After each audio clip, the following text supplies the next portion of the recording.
¿Qué tal? Buen día. ¿Cómo están? Pero muy bien, Gustavo, siempre es una alegría recibirte aquí en la mañana y sobre todo para analizar tantas cosas que van pasando en nuestro país y bueno, con tu ayuda vamos desglosando lo que va ocurriendo en materia política, económica y social. En nuestro país y en el mundo, hay que aclarar, porque hoy vamos a hablar un poquitito, no demasiado, de lo que ocurrió en España. Bueno, ¿qué? Eh, en primer lugar, vamos a ver cuál es cuáles son los pasos que está dando el gobierno nacional, es decir, el ministro de Economía, Sergio Massa, en función de este nuevo acuerdo del Fondo Monetario Internacional, que parece muy complejo, pero también las señales que está dando el ministro de Economía, Sergio Massa, precandidato electoral a las PASO del 13 de agosto, que ya cada vez queda menos, con respecto a lo que parece ser lo más importante de la economía argentina, que es el campo. Ayer fue una especie de casting que se realizó frente a los productores agropecuarios de los precandidatos a presidente. Estuvieron Patricia Bullrich, estuvo Horacio Rodríguez Larreta, Javier Milei y por supuesto Sergio Massa. Y hubo un cruce ahí entre los precandidatos porque, claro, los precandidatos prometen cero retenciones, cero impuestos, todos los beneficios, incluso la idea que circuló entre los candidatos de Juntos por el Cambio fue que el gobierno nacional es anticampo. Es la idea, todo el mundo, todos los que están del lado de la oposición dicen, el gobierno le tiene que sacar de una vez de encima el pie de la cabeza para que puedan producir, y en realidad producen un montón, a pesar de la sequía, todavía tienen, los sojeros tienen soja retenida en los silo bolsa. Silo bolsa, que el otro día me investigué cómo es, los silo bolsa que permiten la especulación de los productores agropecuarios son producidos por el INTA, es decir, por el Estado. Es el Estado el que le brinda a los productores agropecuarios aquellas herramientas que les permite especular en contra del Estado que les da la silobolsa. Es increíble, realmente son sectores que parece que patean en contra. Y esto de que el Estado, el gobierno, les pone el pie encima a los productores, en lo que va del año, han recibido los productores agropecuarios unos 70.000 millones de pesos en crédito a tasa casi cero para que puedan afrontar la sequía, y además exenciones impositivas por otro tanto, es decir, que tienen más de 100.000 millones de pesos que el Estado les ha brindado para salvar la emergencia económica que están pasando los productores agropecuarios. Por lo tanto, el verso de que el gobierno es antiestado, que está en contra del campo, etcétera, etcétera, es una mentira. Se escuchó a Nicolás Pino, que es el presidente de la Sociedad Rural Argentina, que estableció esta idea de hay que garantizar la previsibilidad de los sectores productivos. Este sector siempre plantea la previsibilidad, la seguridad jurídica, solamente para ellos, los grandes productores agropecuarios, y no, la previsibilidad nunca aparece para los ciudadanos. Es decir, para los que van a consumir, para los que tienen que llenar la mesa, para los que tienen que pagar un alquiler, para los que tienen que pagar impuestos y servicios. No, la previsibilidad es solamente para ellos. Incluso hay una particularidad. Está mal que el Estado tenga que emitir para los planes sociales, para la asignación universal por hijo, pero no se preocupan cuando el Estado tiene que emitir para ayudar a los sectores productivos. Y los sectores productivos, en muchos casos, no existirían o estarían en quiebra si no fuera por la ayuda del Estado.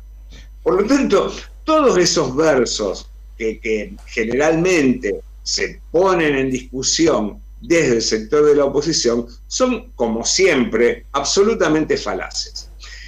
Los que son antiestado, antigobierno o antinacionales son los sectores productivos más concentrados que en este momento ya están especulando con nuevos precios respecto a las nuevas medidas tomadas por el gobierno nacional frente a la espada de Damocles, que significa el crédito tomado con el FMI por Mauricio Macri entre gallos y medianoches en 2018. Por lo tanto, el responsable de todos los problemas económicos, de balanza comercial, de déficit fiscal, tiene que ver con la deuda con el fondo. Situación que aún está ahí a un paso del acuerdo, pero que se demora un montón. Y nosotros no entendemos nada, no entendemos un pepino de lo que está pasando, pero a diferencia de la llamada, conocida históricamente como la década ganada, que en aquella época cada día estábamos mejor, en este momento siempre estamos con una amenaza para el día siguiente, sobre todo por el dólar blue, que en realidad no mueve el amperímetro de casi nada, pero que significa como una señal de alarma para todos los argentinos. Esta es la pequeña introducción de lo que está pasando. Bien. Vamos a las elecciones. Dale. Las elecciones que aparentemente tienen un resultado interesante. Por ejemplo, estás hablando de España, ¿no? Córdoba. Ah, no, elecciones acá en Argentina. Elecciones en Argentina y elecciones en España, porque parece que el kirchnerismo ganó también en España. El populismo de izquierda o el populismo nacional y popular también hizo estragos en España. Es muy interesante, primero, para mí, si hay que resumir lo que fue, o la frase más interesante de este año electoral, frase de póster, que tendríamos que grabar en algún monolito u obelisco en todas las ciudades del país, es la frase que tiro a Martín Laliora, que es el nuevo gobernador de la provincia de Córdoba, que es: basta de que nos vengan a explicar qué hacer los pituquitos de Recoleta. Esa frase antiunitaria, es lo más federal que se escuchó en estos últimos tiempos. Porque, en definitiva, los candidatos a presidente, sobre todo de Juntos por el Cambio, son porteños que piensan la vida, no solamente el país, sino el mundo desde el cristal porteño, y que son los que pretenden colonizar, conquistar, arrasar con el federalismo. No nos olvidemos que Horacio Rodríguez Larreta fue el que peleó para obtener más cuota de coparticipación en contra del resto de las provincias. Por lo tanto, cualquier cosa que diga respecto al federalismo, hay que recordarle que él acudió a la Corte Suprema de Justicia para que el Estado Nacional le banque la policía, cosa que no pasa en ningún lugar del país. De entrada, en las provincias no debería votarlo nadie. En las provincias no. Y Patricia Bullrich, que no solamente en 2001 descontó el 13%, no solo a los jubilados, sino también a todos los empleados estatales, y que eso que descontó lo devolvió durante el gobierno de Néstor Kirchner, hay que recordar que Patricia Bullrich dijo: basta de darle plata a aquellas provincias que no producen nada. Nunca aclaró cuáles son aquellas provincias que no producen nada. Sin embargo, siguen hablando de las economías regionales. Las economías regionales son supuestamente por parte de aquellas provincias que no producen nada. ¿Cuáles serían aquellas provincias que no producen nada? Nunca dice nada, porque Patricia Bullrich es a toro o nada, y no sabe absolutamente nada de nada. En esta reunión con los productores agropecuarios habló del cepo. Sí. Dijo que el cepo se come las reservas como un Pac-Man. Esa es toda la explicación técnica que puede dar Patricia Bullrich, y dijo que conseguimos una cantidad de dólares, pero no podemos decir de dónde vamos a conseguir esa cantidad de dólares para eliminar el cepo de un día para el otro. Estamos dentro de esta pelea de Juntos por el Cambio entre eliminar el cepo o a corto o a largo plazo. Rodríguez Larreta dice, no, que no se puede eliminar el cepo de golpe, y Patricia Bullrich dice, lo vamos a eliminar de un día para el otro. Y hay que ni Mauricio Macri pudo, claro, pero ni Mauricio Macri pudo sostener el retiro del cepo, ¿no? Tuvo que volverlo a aplicar. Es la cuestión esta absurda desde los medios de comunicación. Ahora vamos a hablar de otro absurdo de los medios de comunicación, de plantear que el cepo nos afecta a todos. Todos estamos afectados porque hay un cepo que en realidad es un control cambiario, es decir, nosotros no producimos dólares, nosotros no imprimimos dólares, los dólares no se imprimen en la imprenta de la vuelta de la esquina, sino es el Tesoro norteamericano. Y para tener accesibilidad a dólares, el Estado Nacional tiene que desprenderse de sus reservas o de sus bienes. Y si los sectores productivos que exportan no liquidan sus dólares, si los que fugaron los dólares y los tienen en cuentas fiscales, en paraísos, y están sin declarar, que son aproximadamente más de 400.000 millones de dólares, es decir, casi 10 veces la deuda que Macri tomó con el Fondo Monetario Internacional, eliminar el cepo es poner a disposición de la poca cantidad de dólares que nosotros tenemos en reserva, a disposición de una minoría absoluta, es decir, de un 1% de la población, que no la reinvierte, sino que se la fuga. Eliminar el cepo quiere decir alentar la fuga de capitales y de formar activos ahora, argentinos en Argentina, gracias a los argentinos, en el exterior, perjudicando a los argentinos. Sí. Me llama mucho la atención porque te estoy escuchando con atención y a ver, el análisis que haces, la lógica de la fuga de capitales a partir de privilegios y de condonaciones o de retiro de impuestos, ya es una cuestión y una lógica harto conocida en la Argentina. ¿Por qué es tan difícil que ese mensaje pueda permear o que pueda entrar masivamente en la población?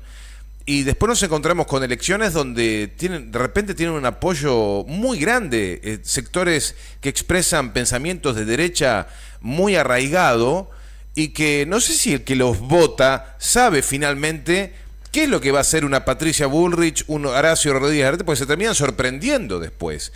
¿Qué pasa con ese mensaje o con la comunicación sobre esto que vos estás mencionando?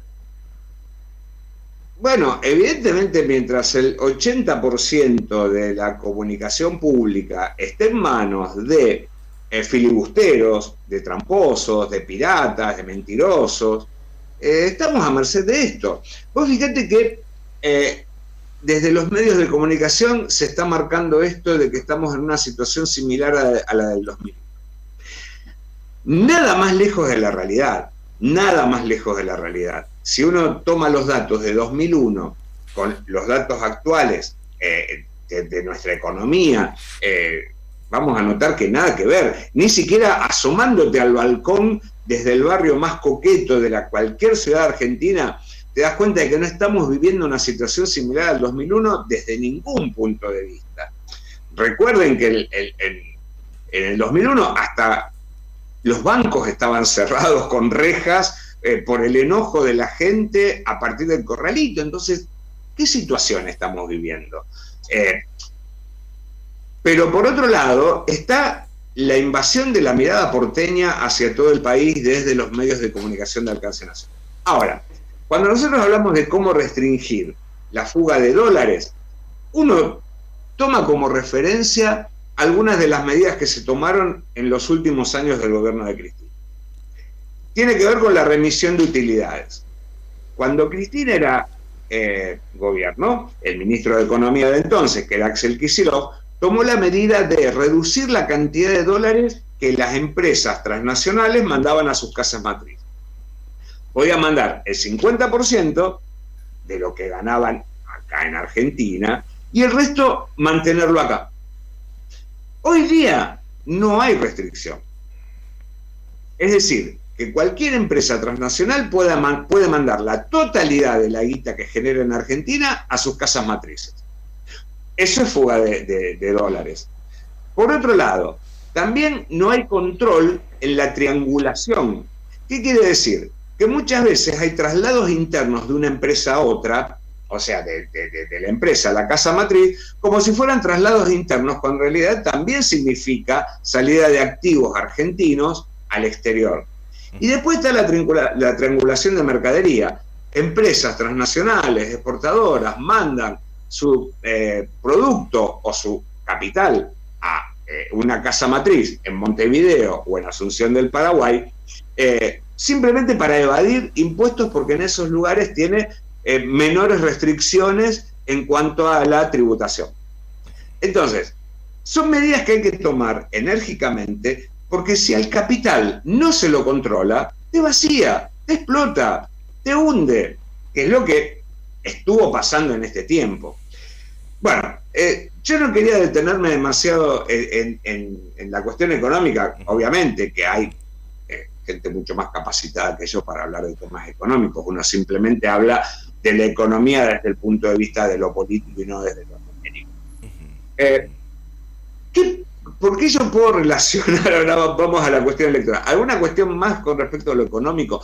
Uno puede plantear de la economía que de las medidas económicas que ha tomado Sergio Massa entre el viernes y ahora, y el acuerdo al que se pueda llegar con el FMI, puede depender el futuro de las elecciones, tanto de las PASO como de las generales. Lo que a uno le duele, lo que a uno le molesta, lo que a uno le enoja, que cuando estaba Macri como presidente, el acuerdo con el fondo para mandar 54.000 millones de dólares se hizo en 5 minutos.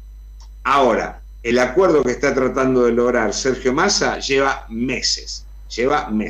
E incluso el Fondo Monetario Internacional de Christine Lagarde, en el 18, mandó el crédito sin que haya una legalidad constitucional de la toma del crédito en Argentina. Es más, no lo votó el Congreso, no lo aprobó el Banco Central, firmaron funcionarios que no tenían que firmar, pero en 5 minutos el crédito estuvo.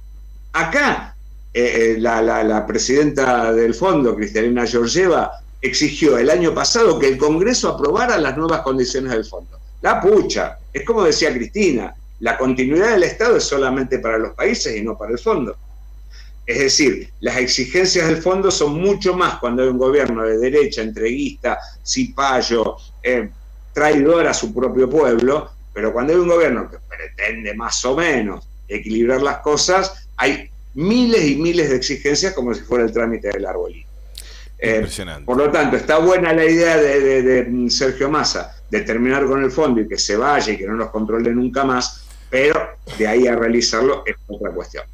Bien, vamos a lo electoral. Bueno, se nos está yendo el tiempo, a manera de cierre. Bueno, una cuestión así muy chiquita con respecto a lo electoral, tanto en Córdoba como en España, tiene que ver con el fallo de las encuestas. Es decir, cuando en Córdoba se decía que los candidatos de Juntos por el Cambio, en la Intendencia de Córdoba, que de eso estamos hablando, Rodrigo de Loredo le iba a ganar por 7 puntos al candidato de Schiaretti. Y sin embargo fue al revés. ¿Qué pasa con las encuestas? En Córdoba también, en España también. El PP y Vox iban a arrasar al PSOE. Y sin embargo, terminó con una victoria bastante ajustada. ¿Y cuál es la diferencia? Bueno, en Córdoba hubo un mayor porcentaje de votos que en el resto de las provincias. Es decir, que a mayor participación hay más posibilidades de que sea derrotada la derecha explícita. Y en España pasó lo mismo. Hubo una recuperación del 10% de la participación en el voto con respecto a 2019. Y eso fue, más allá del enojo que pueda haber, la participación en las elecciones es lo que más puede desterrar aquello que es la derecha antipolítica. Y por otro lado, el fallo de las encuestas. Las encuestas no es que fallan o que mienten, sino que tampoco, cuando uno pone el foco en quienes participan de encuestas, es apenas un 2 o un 3% de los que después van a votar. Así que no nos hagamos los rulos con los números de las encuestas. Lo que hay que hacer es caminar la calle. Los medios de comunicación van a estar en contra de la militancia, pero bueno, hay que hacerlo. Fíjense, un último detalle y me despido. Dale. Cualquier medida que pueda tomar el gobierno nacional para conquistar votos va a ser tildada de populismo. Sin embargo, el candidato, uno de los candidatos de Javier Milei, de La Libertad Avanza, Alfredo Olmedo, que ahora se suma al partido de Milei, como se presenta como candidato, va a sortear de acá a las elecciones $100 por día entre aquellos que se comprometan a votarlo. Eso no es populismo, no es demagogia, no es denostado por los medios de comunicación. Así que bueno, por Dios. En fin. Bueno, Gustavo, impecable como siempre. Te agradecemos muchísimo estos minutos y con la promesa de reencontrarnos, Dios mediante, el día viernes. ¿Te parece? El viernes, si no hay ninguna emergencia en el medio, alguna salida de emergencia que pueda pasar, nos vemos el viernes. Bueno, abrazo grande, Gustavo, gracias por todo. Muchísimas gracias a todos, nos vemos el viernes. Gracias.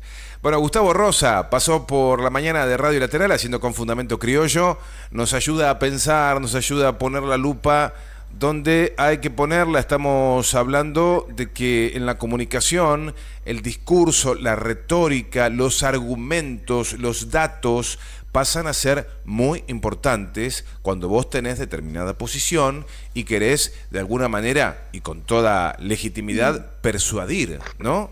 Para poder convencer a los votantes que irán masivamente este próximo 13 de agosto.